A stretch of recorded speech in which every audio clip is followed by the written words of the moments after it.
जब हनुमान जी लंका पहुँचे तब किसी ने बड़ी जोर से उनके पीठ पर एक लात मारी। हनुमान जी बोले, अरे ये क्या, अभी अभी तो मैं इतना लंबा रास्ता तय करके आया और ऊपर से लात से मेरा स्वागत। जब हनुमान जी ने पीछे मुड़कर देखा तो वहाँ यमराज खड़े थे। हनुमान जी ने कहा, ये क्या बात हुई, भला लात से स्वागत कौन करता है? यमराज कहते हैं, आप कौन हैं? हनुमान जी कहते हैं, मैं श्री राम का सेवक हनुमान। यमराज कहते हैं, अच्छा तो आप हनुमान जी हैं। मैं यमराज हूँ, क्या करूँ? इस रावण ने मुझे रुद्र मंत्रों से बांध रखा है और कहा है कि जो भी लंका में प्रवेश करेगा मारणाओं से एक लात खींचकर, इसलिए मैंने आपको भी लात मार दी। यमराज ने फिर कहा, इसने तो मुझे रुद्र मंत्रों से बांध रखा है और कोई चीज है ही नहीं जो मुझे बांध सके, पर रुद्र जो हैं वो शिव जी मुझसे भी ज्यादा शक्तिशाली हैं। मैं काल हूँ तो वे महाकाल हैं। और घमंड से बोले कि शिव जी के बाद तो मैं ही आता हूँ। इतना सुनकर हनुमान जी ने बस एक हाथ उस रुद्र के हथकड़ी पर मारा और वो हथकड़ी टूट गई।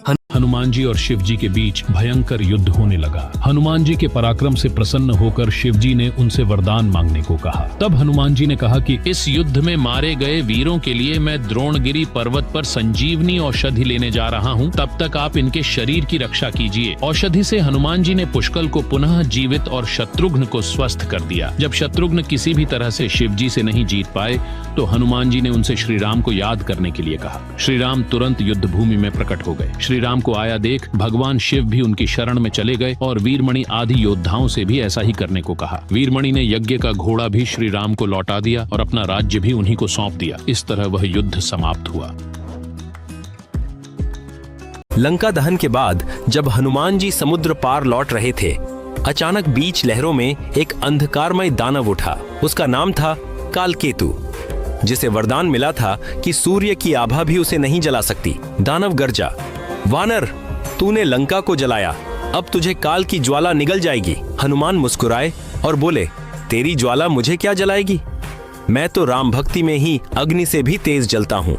उन्होंने अपनी पूंछ से अग्नि प्रज्वलित की और समुद्र के जल को भाप बना दिया।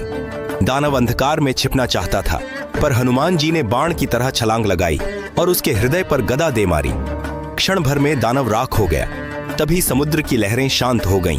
हनुमान बोले, जिसका हृदय राम नाम से खाली है उसका बल चाहे कितना भी बड़ा क्यों न हो, अंत निश्चित है। और वे जय श्री राम पुकारते हुए उड़ते चले गए। हनुमान जी को हवा में उड़ना किसने सिखाया था? जब हनुमान जी छोटे थे तब उन्हें उड़ने का मन हुआ। वे अपने पिता पवन देव के पास जाकर उनसे बोले, मुझे उड़ना सिखा दीजिए। इस पर पवन देव बोले, मैं तुम्हें उड़ना तभी सिखाऊंगा जब तुम पर्वत पर स्थित सुमेरु के रक्त चंदन वृक्ष के गिरते ही भस्म हो जाने वाले फूलों को गिनकर बताओगे। हनुमान जी तैयार हो जाते हैं। पहले प्रयास में हनुमान जी पेड़ों की गिरी हुई पत्तियों को गिनने का बहुत प्रयास करते हैं, पर गिन नहीं पाते। इस पर पवन देव उन्हें उड़ना नहीं सिखाते। इसके बाद वे उदास होकर घर चले जाते हैं। रात को सोते समय जब वे अपनी माता से पूछते हैं, माता इस दुनिया में सबसे तेज क्या है? तब उनकी माता कहती हैं, इस दुनिया में सबसे तेज हमारा मन होता है। इसके बाद हनुमान जी पवन देव के पास जाते हैं और एक बार फिर से प्रयास करने के लिए कहते हैं, जिस पर पवन देव मान जाते हैं। फिर बाल हनुमान जी शांति मन से बैठ जाते हैं और अपने मन की शक्ति से गिरी हुई पत्तियों को गिन लेते हैं। इसके बाद उनके पिता पवन देव उन्हें उड़ना सिखा देते हैं।